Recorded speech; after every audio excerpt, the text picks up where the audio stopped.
Joining us now to break down these developments and to give the Republican response to the top headlines is Tommy Hicks Jr., the co-chair of the Republican National Committee. So, Tommy, we know there's a lot going on right now. You guys, for example, yesterday filing suit in Georgia, making sure that the future elections there are have the proper oversight, for example, that all the procedural safeguards are in place as well. There's also the Trump campaign pursuing multiple lawsuits as well. Where's the RNC putting its priorities right now?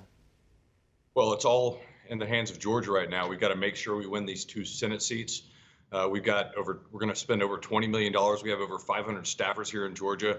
We're fighting hard in the courts, but we're building on this massive ground game that we have. We've got to get our people out to vote here in Georgia, and that's where I'm interviewing from right now, actually.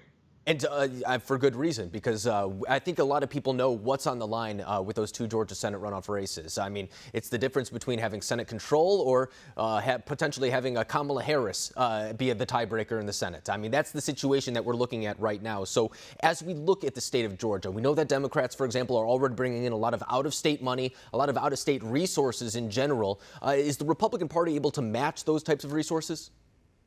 Well, you know, the people of Georgia, know Senator Loeffler and Perdue. These people know Georgia. The radical left from Hollywood and New York are funding these radical left Democrats. And I think it's clear that the people of Georgia are not radical. They're going to want to vote for these 2 candidates on our side. And they want their Second Amendment rights protected. They don't want a Green New Deal. They don't want socialism. And Georgia is what stands between our country and socialism right now. And, of course, over the weekend, too, there were some pretty big debates.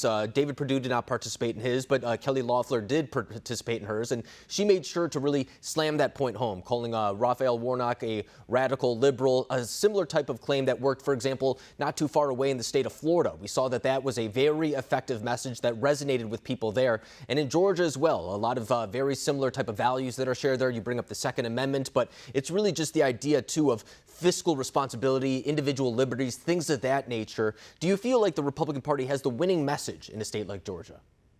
Oh, absolutely we do. And I think Kelly did a great job articulating our party's philosophy in her debate the other day. We are the party of liberty, prosperity, for jobs, for economic growth, for our Second Amendment, religious freedom.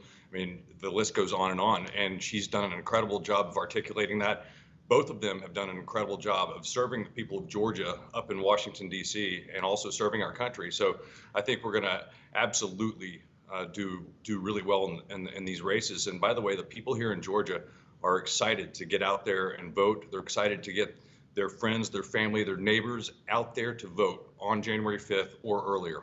And we saw a lot of turnout, not only in this past election in the state of Georgia, but in 2018 as well. There was also overwhelming turnout for Brian Kemp, but also for the Democratic nominee as well, Stacey Abrams. She received the most votes of any Democratic candidate ever in the state of Georgia. So I think that really slams home how important voter turnout is going to be in this upcoming election. But Tommy, today a lot of developments too. For example, the government taking action against Facebook. That's something that they're looking to do as well. But also the announcement from the Biden transition team saying that Hunter Biden is under investigation for his taxes, something that, for example, a couple of weeks ago would not be allowed to be said on social media. So when it comes to these platforms, does the RNC experience the same type of hurdles when it comes to censorship or perhaps suppression, as many people claim, some lawmakers, for example, such as Josh Hawley or Ted Cruz? Well, we've known for quite some time that the quote-unquote mainstream media has been in the hip pocket of the Democrat Party for a long time. And this year we found out that big tech is as well. And the good news is the American people are actually very smart. They do their homework. And I think it's very apparent. When you have 74 million voters legally vote for President Trump, when we pick up 14, maybe 15 House seats, these are voters who are diligent. They're doing their work. They're doing their homework. They're checking into what's important, what information is out there, what party is going to deliver for their future and their prosperity. And so we're lucky to have those smart people doing their work.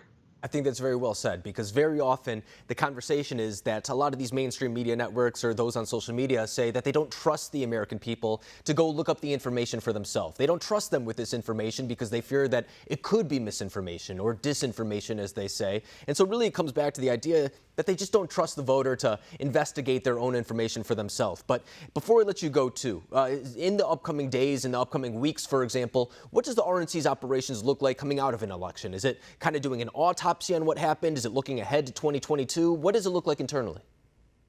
all we're focused on is the fight we have for the president in the legal world, and making sure that we win these 2 Senate seats in Georgia.